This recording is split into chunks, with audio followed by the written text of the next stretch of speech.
안녕하십니까, 박병입니다. 16일입니다. 어제 이재명 대표에 대한 법원의 결정 그 부분에 대해서 조선일보에서 사설로 한번 읽어보니까 이렇게 정리를 해놓은 것 같아가지고 어떤 제 아마추어적인 시각이 있는 이러한 제 의견보다도 조선일보에서 잘 정리해놓은 사설을 읽어보도록 하겠습니다. 이 대표와 민주당의 국정 방탄 올인 실패 사피 규정. 법원이 이재명 더불어민주당 대표의 공직선거법 위반 혐의에 대해 징역 1년에 집행유예 2년을 선고했다.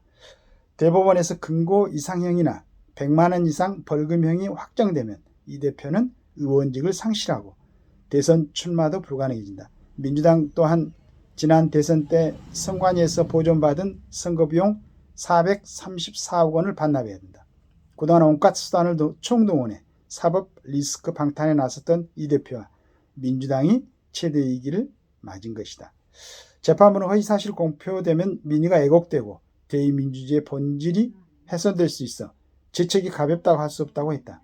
이 대표는 지난 대선 당시 국회 국정감사에서 백현동 부지 용도 변경과 관련해 국토교통부 협박으로 용도를 상향 조정했다고 주장했다. 하지만 성남시 문건에 국토부가 용도지역 상향을 압박했다는 내용은 없었다.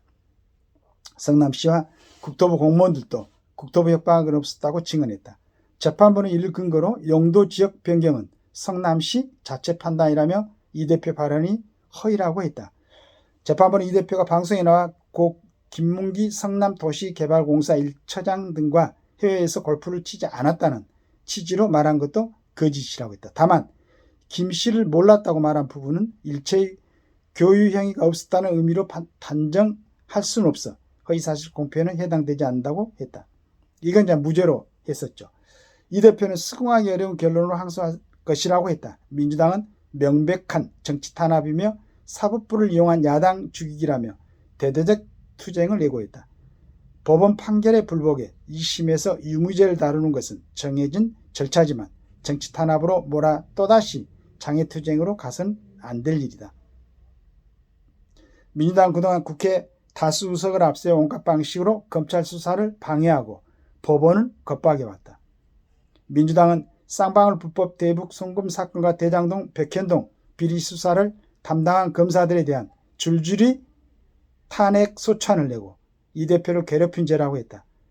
검사들을 국회 청문회에 부르고 검사를 수사하는 특검도 추진했다. 민주당 지도부는 판사 선출제를 거론하고 강성 지지층이 판사 탄핵 서명운동을 했다. 이 대표 무죄를 탄원하는 100만 서명운동도 벌였다. 재판부에 대한 압박이나 다름없었다. 이 대표 재판은 하염없이 늘어져 6개월 안에 끝내야 할 선거법 재판이 1심까지 2년 2개월이 걸렸다. 국민의 민의를 대변하고 또 국익에 도움이 되는, 국가에 도움이 되는 그러한 입법을 하라고 뽑아놓은 국회의원들입니다. 그런데 지금 이런 일들을 했다고 그러네요.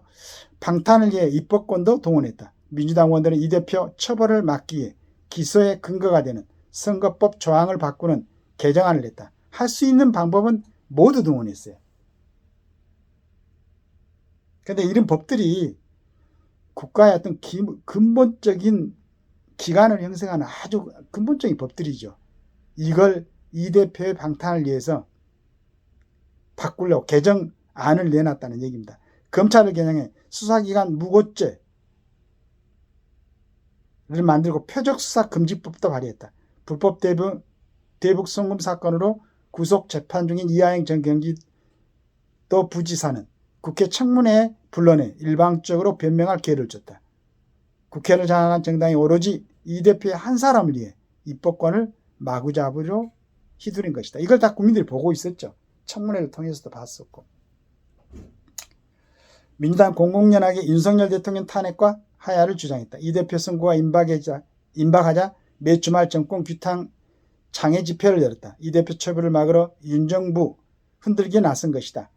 이 대표는 민생 경제가 우선이라며 막산이즘을 내세웠지만 실제 국정과 민생에 도움되는 일은 거의 하지 않았다. 국회는 파행되고 주요 정책과 민생은 뒷전이 됐다. 하지만 결국 진실은 법정에서 가려졌다. 민주당이 아무리 정치 공세를 펴도 비리 혐의를 덮을 수는 없었다. 사법부를 힘으로 내리누리면 통할 것이라고 여겼겠지만 오산이었다. 국민도 이런 민주당을 보며 오히려 이 대표 혐의에 실제 문제가 있는가 보다라고 판단했을 것이다. 민주당의 방탄 형태는 민주당이 원하는 대로 이 대표의 판결을 이끌어내는데 아무런 도움도 주지 못했다. 사필기정이다. 이 대표는 지금 이준교사, 대장동 비리, 불법 대북 송금 사건 등 4개 재판을 받고 있다. 25일엔 이준교사 사건에 대한 판결이 내려진다. 법원은 선거법 위반과 이준교사 사건에 대한 최대한 신속하게 후속 재판 절차를 진행해야 한다. 그래야 이 대표 재판으로 인한 정치적 혼란과 국민 분열을 막을 수 있다. 이게 이제 저번 정권에서의 김명수 대북 원장의 여러 가지 좀 문제가 지적이 됐는데 그게 어떻게 그래서 지금까지 이런 모습을 보였습니다. 이런 나중에 이 참 어려운 시점에서 다시 한번 우리 신진우 부장판사 그 다음에 한성진 부장판사 두 분의 뭐 지금 권순일 대법관이었습니까? 전번에 뭐 그 재판거래 얘기가 나왔던 사람. 그러니까 법관 중에서 가장 제일 위에 대법관들은 또 뭐 대통령 3명 국회의원에서 3명 그 다음에 이렇게 지명을 하지 않습니까? 막 9명인가 되는데 이 자리에 올라간 대법관들도 이런 모습을 보였는데 우리 부장판사직에 있는 두 젊은 그 신진우 부장판사하고 한성진 부장판사의 그 결단으로 국민들에게 그나마 사법부가 있구나라는 느낌을 준 것 같습니다. 이번 판결을 계기로 민주당도 이젠 상계를 벗어나 당탕 굴레에서 벗어나야 한다. 국회를 책임진 제1당으로서 해야 할 역할과 이 대표 사법 리스크는 분리해야 한다. 70년 역사의 공당이 걸어온 정상 궤도로 돌아가야 한다. 그것이 이번 판결의 의미이고 국민의 뜻일 것이다. 이 대표와 민주당이 이번 판결 이후 또다시 장애 집회를 통해 대정부 투쟁에 나서며 법원을 겁박한다면 국민이 납득하지 못할 것이다. 정치 공세를 중단하고 국정과 민생을 위해 전념하는 모습을 보여야 한다. 그것이 민주당이 바로 서고 국민 지지를 받는 것이다. 이 대표도 자신의 방탄에 공당을 이용한다는 비판에서 벗어나는 것이 큰일을 도모하는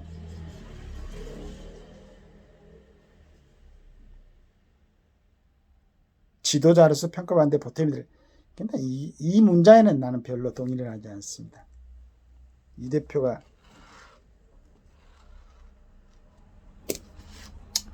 여하튼 이제 사설에서 이렇게 썼는데 아까 이 사설 내용이 있었던 것처럼 진짜 국가를 위해서 헌신해야 돼.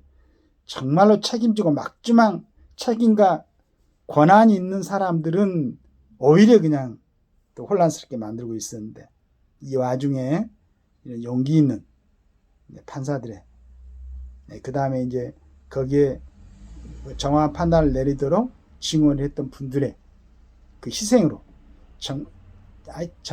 그 얼마나 많은 정신적으로 고통과 압박이 있었겠습니까? 그럼에도 불구하고 진실을 위해서 그 조명혜 씨인가요? 조명혜 씨 이 사람은 개인 생활도 굉장히 지금 어려운 걸로 알고 있습니다. 여러 가지 압박으로. 정상적으로 개인 생활을 할 수 있도록 필요한 부분을 도와줘야 될 거라고 생각합니다. 감사합니다.